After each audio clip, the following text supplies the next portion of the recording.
Oh, yung grass, ito, pwede. Yung mga bagong tanim, yung mga dyan, yung mga lalambot po yung lupa.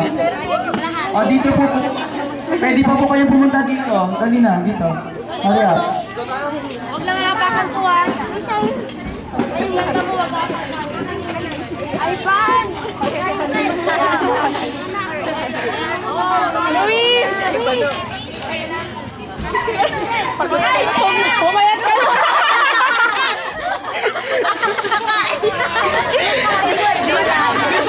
Gutom na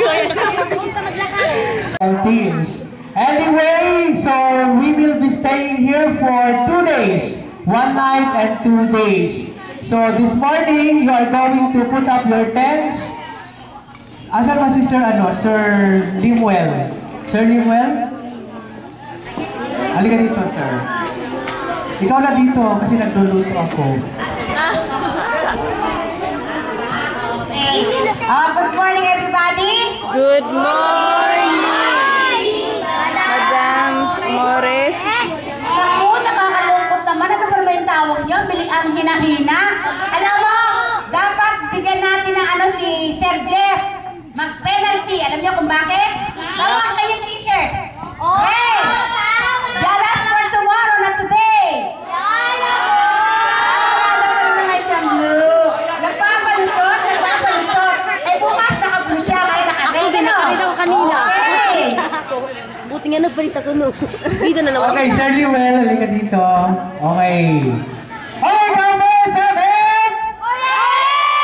Okay, of course, you will be staying here for 2 days and I hope you will enjoy because we have lots of activities starting today. But in this morning, you are going to put up your respective tents.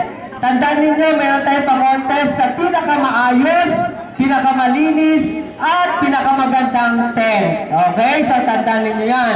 Plus, of course, yung mga candidates natin mamaya, kailangan maghanda. Yung mga NKT, 1, 2, 3, you are going to have your team building this morning. Nasaan na ba yung mga NKT? Mga sneakers! Sneakers, 7? Okay. Tapos yung mga hindi pa alam, mukhang may mga humabol. May mga humabol na sumali ngayon. So makipag-ugnayan lang kay Madam. Pumunta lang kay Madam. Ayan. Yung iba yata na-ikan nyo, katulad ni Matthew. Mukhang mag-i-stay na si Matthew. Ayan. Okay, Sir Limuel, where are you?